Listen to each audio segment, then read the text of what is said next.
Ben, j'aime les livres parce que j'aime lire. Donc j'ai ma table de nuit pleine de livres. J'ai un coin dans mon atelier avec des livres aussi. Et ça me fait du bien. Et quand j'en ai plein les pattes de peindre, parce que peindre c'est fatigant, j'ai un vieux fauteuil dont j'ai beaucoup de mal à m'extraire après m'y être assis et où je lis. J'ai eu horreur toute ma vie des livres d'artistes, parce qu'ils ont toujours des formes impossibles et on ne sait pas où les mettre. Moi j'aime les livres de poche, qu'on peut mettre dans sa poche et qu'on peut ranger aisément. Mais comme je suis un homme au fond très docile, j'ai fini par m'y mettre. Et alors ça m'est tombé dessus et je suis maintenant obligé de me défendre. Ah ben c'est complètement différent. Parce que là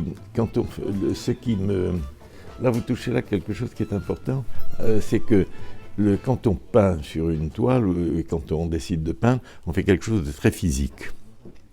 Et il y a une dépense physique que j'aime. Et lorsque je me trouve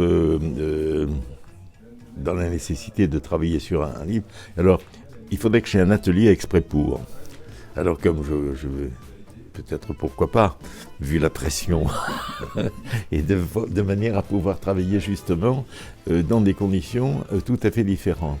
Parce que quand vous faites un dessin, même dans ces livres d'artistes qui ont toujours des proportions incroyables, on est quand même dans un espace clos, et puis ça se fait quand même pas avec de la peinture à l'huile, ça se fait avec de la gouache ou du pastel ou de l'encre. Et donc il faut avoir un espace approprié pour ça.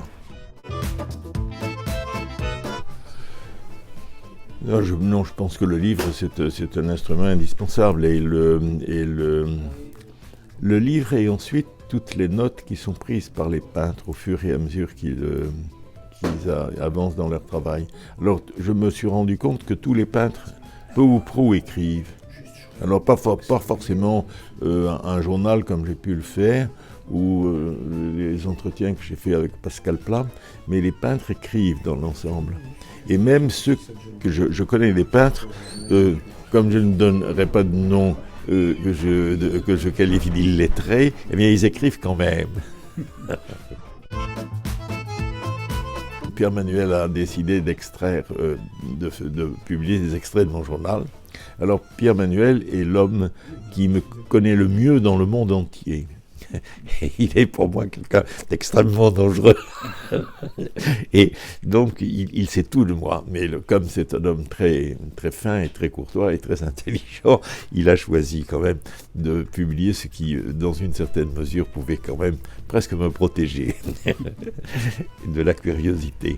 Et ensuite, mais c'est un journal que j'ai écrit d'une manière continue parce que dans la journée, quand on peint, il y a beaucoup d'idées qui nous traversent, qui sont là dans la tête.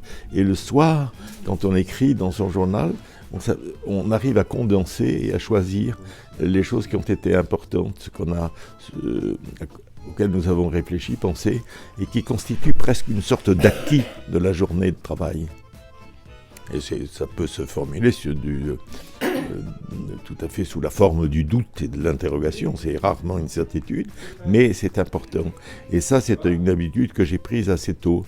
J'ai commencé à écrire mon journal, je sais pas, j'étais encore au collège. Je vais avoir 17 ans environ, oui. Puis après, bien sûr, il y a des interruptions. Depuis que Pierre Manuel a publié, j'écris plus. Enfin, un peu, mais beaucoup moins. Voilà. Eh bien, merci beaucoup. Je vous en prie.